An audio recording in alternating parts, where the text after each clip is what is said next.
Welcome back.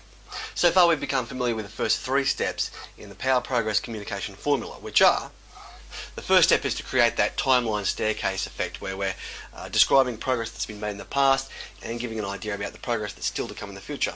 The second part is to include a little bit of a description about what your role was in facilitating that progress and what your plan is to continue facilitating progress. And the third part is to focus on both micro achievements, a little bit of progress every single week, as well as zoom out, look at the bigger picture and look at the major achievements once a term by writing a written report. So far we've looked at what to focus on and what to say, but here's the thing to remember about human communication. Now, all animals communicate, right? And yet we're the only ones that use language. Now, language is great for communicating the meaning of a message, but it's the non-verbal communication that conveys the emotion behind it. This means the tone in your voice, it means your facial expressions, your body language, even the way that you're dressed. All these things send a message. In fact, sometimes they send the most powerful message. So in other words, when you're getting your student and the parents to focus on progress, the magnitude to which you'll have the desired impact will depend not just on what you say, but how you say it. You remember from one of the previous videos, I used the analogy of a doctor with a good bedside manner, both friendliness and rapport, as well as professionalism and confidence. So rapport is something that you probably want to focus on a little bit more towards the beginning of the lesson, especially when you're trying to get them warmed up and feeling comfortable with you. Certainty, on the other hand, is far more important towards the end of the lesson where you're communicating progress. In fact, it's the power of certainty that this video is all about. Now, to demonstrate this point, I'm going to talk about a really famous set of studies called the Milgram experiments. Now, Stanley Milgram was a Jewish psychologist who wanted to find out what it was that got people to act outside of their usual model of the world. Now, he specifically wanted to understand why it was that Nazis during the Holocaust could often engage in really atrocious and cruel behaviours, even though they were previously just ordinary people. They didn't have a background in cruelty. It didn't explain these behaviours, and he wanted to understand that. Okay, so what they did in this study was they got participants to come into a lab, and they got a person that was referred to as the professor, who was wearing a white lab coat, looking very professional and certain in themselves. And the professor would sit the subjects down, and they would sit in a room with another subject, and the professor would explain that, alright, one of you two people are going to be the teacher, and one of you is going to be the student, because this is an experiment about the effects of punishment on learning. So what's going to happen is, the student will be hooked up to these electrodes, and then we'll take the teacher into the next room, and ask the teacher to ask the student a bunch of questions through an intercom. So the subject sees that the professor takes one of them into another room and hooks them up to electrodes, and then the professor takes the other subject into the next room. This subject now becomes the teacher. Their role is to ask the subject in the other room a series of questions, only if the student in the other room gets the question wrong, the teacher's role is now to flick a switch that administers a little electric shock. And each time they get more questions wrong, they have to up the voltage continuously each time. And so after a while, eventually the voltage becomes quite high. The subject in the teacher role can hear the subject in the student role screaming in pain in the next room, often pleading with them, saying, I can't take it anymore, I don't want to do this. At some point, the subject in the teacher role often would look to the professor, being very uncertain, saying, look, I don't know about this, is this really safe, is this okay, who's going to take responsibility for this? And each time the professor just asked them to continue and showed absolute certainty that everything was okay, it was all under control, they're doing a great job, just carry on. Now, the machine that they were using to administer the electric shocks even had a warning sign at a certain voltage saying that this voltage may be potentially fatal. Now, it turns out that the student in the other room getting the electric shocks and screaming out in pain, they were actually an actor, they were in on it. The only real subject was the teacher who was administering the electric shocks, and what they wanted to see was how many people would continue to up the voltage all the way until it got to the point where it was potentially fatal. The results showed that about 2/3 of all participants continued to up the voltage all the way to the point where it was actually fatal. Now, these were ordinary people, they were not psychopaths. There was no reason to think that an ordinary person would engage in this behaviour that was completely out of character for them. Now, the purpose of me telling you this is not so that you can go out there and get people to go electrocuting each other. That's not the point. Even though this study showed us what it takes to get an ordinary person to act outside of their model of the world in a bad way, the same psychological phenomenon can be used to get people to act outside their usual behaviours, their usual understanding of the world, in a positive way. So often you get students and even parents who hold these very negative, disempowering beliefs about their abilities and limitations, and so it becomes your job to then go in there and change the course that they're headed in. In order to do that, however, you've got to get them to think and act outside of their usual understanding about themselves and their own abilities. So what is it that we can take away from this Milgram phenomenon? What was it that got these participants to act in a way that was completely outside of their usual model of the world? The answer can be summed up in one simple sentence. When human beings find themselves uncertain about themselves and the situation that they're in, our natural tendency is to look to and follow the lead of the person who demonstrates the most certainty. Now let me say that one more time, because that one sentence will have a big impact on the way that you view social dynamics and your role as a leader in general. When human beings are uncertain about themselves or the situation they're in, our natural tendency is to look towards and therefore follow the lead of the person who demonstrates the most certainty.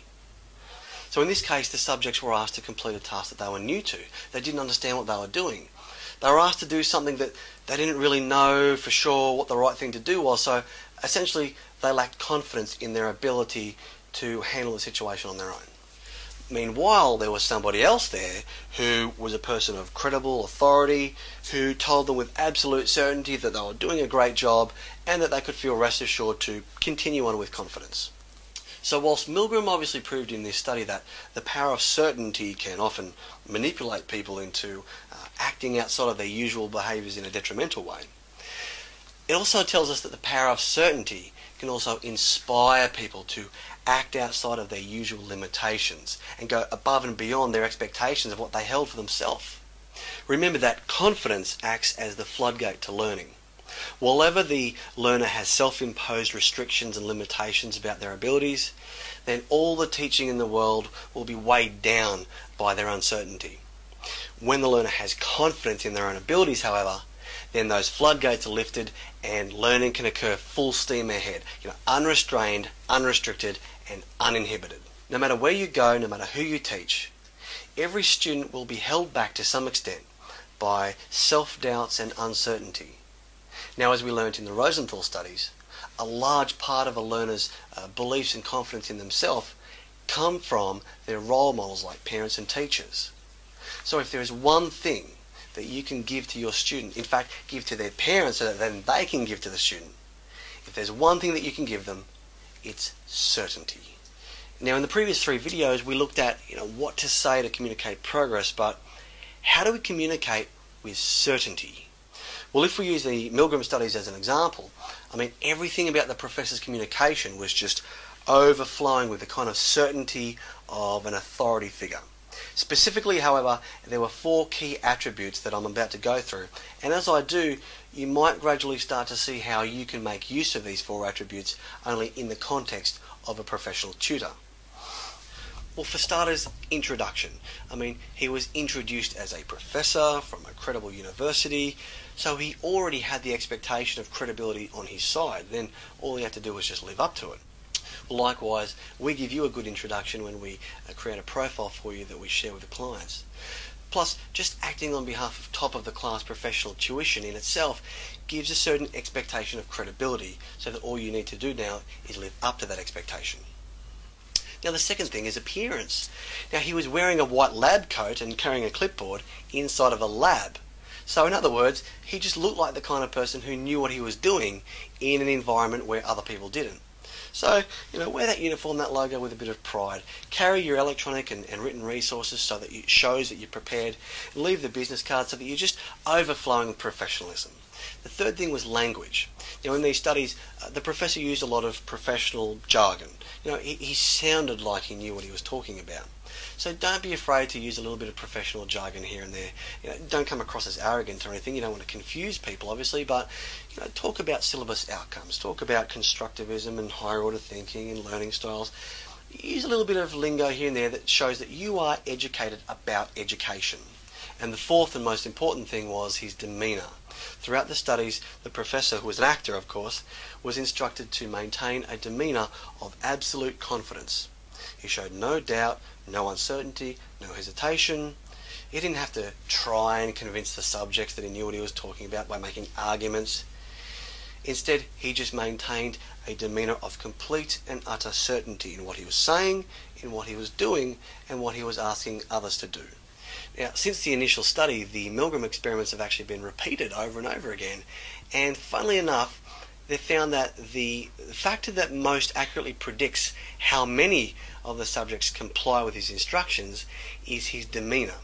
In the studies where the professor maintained a very strong and confident demeanour of absolute certainty, a greater number of people complied with his instructions.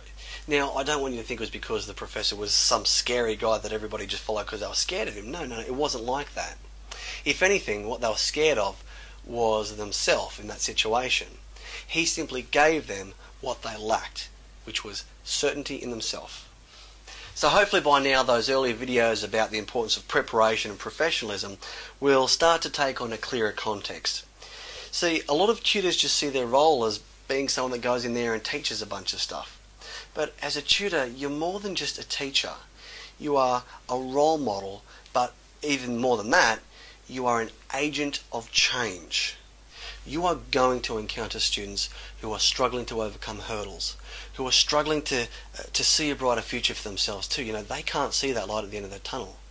They're going to be weighed down and held back by doubts and insecurities and fears and uncertainties. Now you will have both the opportunity and now you'll have the know-how so that you can go into these situations and change all that. You will be not only a role model but an agent of change for these people, and you will be somebody that they will remember for the entire duration of their studies and their career, in fact for the rest of their life. If you think of the people that have come along at stages in your life where you lack certainty in yourself and they reached out and gave you that certainty, they're the kind of people that you remember. That sticks with you for the rest of your life. So go in there and give them knowledge and skills like any teacher of course, and this is like giving them a fish, to use the analogy, but to change a learner's beliefs about their own abilities, to give them certainty when they lack certainty, and to give them a brighter future that they can now see, and motivation based on a consistent focus on progress. And then you make the greatest difference of all, because then you don't give them a fish, you teach them how to fish for themselves. That's what real change is all about. You hear the saying, making a difference. That is what making a real difference in the lives of a young learner is all about. So remember, the emotional currency of facilitating change is measured in certainty. So to summarise, look, I'm a bit exhausted after all this, and I'm guessing you probably are too, so I'm going to keep this one simple, okay? Just remember that when you're communicating progress to your student and their parents, remember to do so with absolute certainty. Have certainty in yourself and show certainty in them, because that's what making a real difference is all about.